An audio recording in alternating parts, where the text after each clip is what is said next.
Sans l'aide chinoise, Dien Bien Phu n'aurait pas été possible.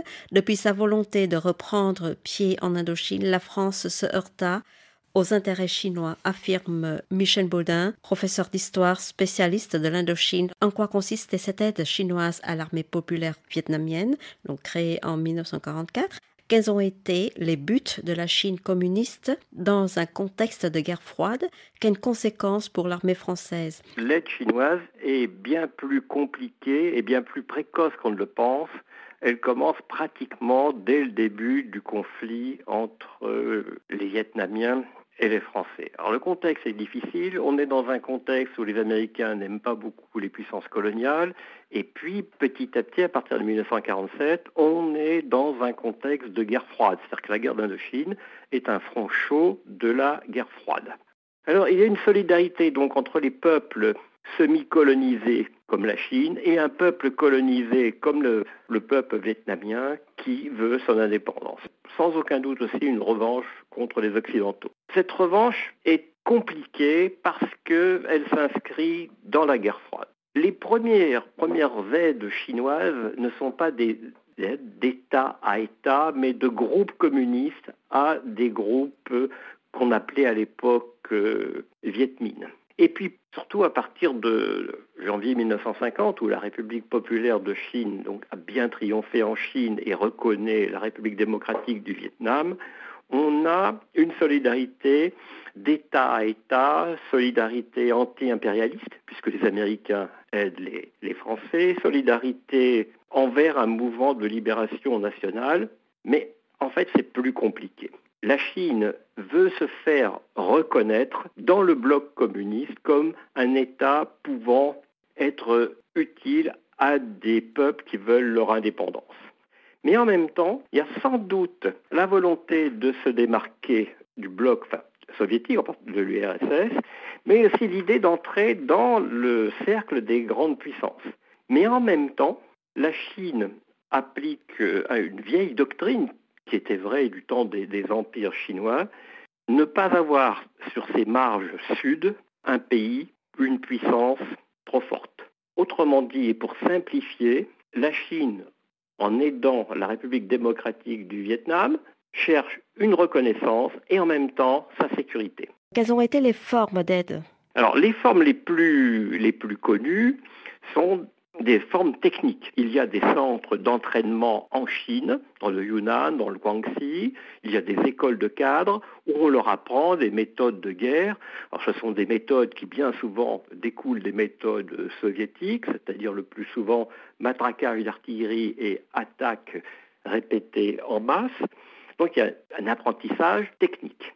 Ce qui est très connu aussi, c'est l'aide matérielle. Les armes modernes, les munitions, l'artillerie, par exemple au moment de Dien Bien Phu, ce sont les pièces de DCA de 37 mm, les obusiers de 105, bon, tout ce qui permet de faire la guerre. Mais ce sont aussi des équipements sanitaires, des effectifs, et petit à petit, quand on passe à une aide d'État à État, la Chine procure à la République démocratique du Vietnam des véhicules, et ce sont par exemple les fameux 700 ou 800 camions Molotova qui ravitaillent Dien Bien Phu. À ce moment-là, il faut livrer aussi de l'essence, des huiles, des pièces de rechange, mais la Chine livre aussi des vivres. Troisième forme d'aide, c'est l'acheminement à travers les frontières. Surtout à partir de 1952, la Chine a développé ses infrastructures sur son territoire en élargissant les pistes, en modernisant les voies de chemin de fer, en construisant des routes, en construisant même des gares. C'est une aide morale, bien sûr, du point de vue diplomatique. C'est par la Chine que se font les rapatriements démocratiques des légionnaires des pays de l'Est qui ont déserté. On les fait passer par la Chine, puis par l'URSS, et ils regagnent leur pays.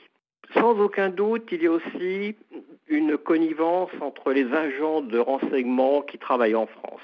Mais ce que l'on connaît moins, c'est l'aide directe. C'est-à-dire que dès 1948, il y a une sorte de connivence entre des groupes communistes et des groupes de l'armée qu'on va appeler ensuite armée populaire. Par exemple, à Mon Cai en 1948, à Lai Chau en 1949 et en 1951. Mais la Chine envoie des troupes régulières au Tonkin en 1951 et 1952 pour lutter contre les maquis de contre-guérilla qui sont organisés par les services secrets français. Et à Dien Bien Phu, ça c'est une certitude maintenant, il y a un état-major chinois avec des officiers de haut-rang. Dans la division lourde 351, on pense qu'un quart des effectifs sont chinois et l'on pense que la moitié des mécaniciens, chauffeurs, sont chinois. Donc c'est une aide totale qui évolue et c'est là que le rôle de la Chine est très important. Elle permet donc au Vietnam de se créer une armée régulière, c'est-à-dire ses divisions d'infanterie, ses groupes d'artillerie, ses groupes automobiles, ses groupes sanitaires, donc comme une armée occidentale. Si bien que dans le premier trimestre 1954, l'aide atteint, selon les services français, 4000 tonnes par mois. Donc on passe d'une sorte de complicité à une aide massive, à une aide réduite, à une aide organisée, parce qu'il y a des bureaux vietnamiens en Chine qui travaillent en relation avec l'armée chinoise, et il y a des infrastructures qui sont typiquement dédiées en Chine à l'équipement de l'armée vietnamienne. Alors cette aide a été limitée. On sait que la Chine aurait pu aider bien plus massivement le Vietnam, mais la Chine ne tient pas à avoir un Vietnam trop fort. Et on le voit dans les écoutes des services français, les états-majors vietnamiens se plaignent de ne pas recevoir assez de mortiers, assez d'obus, assez de pièces de DCA.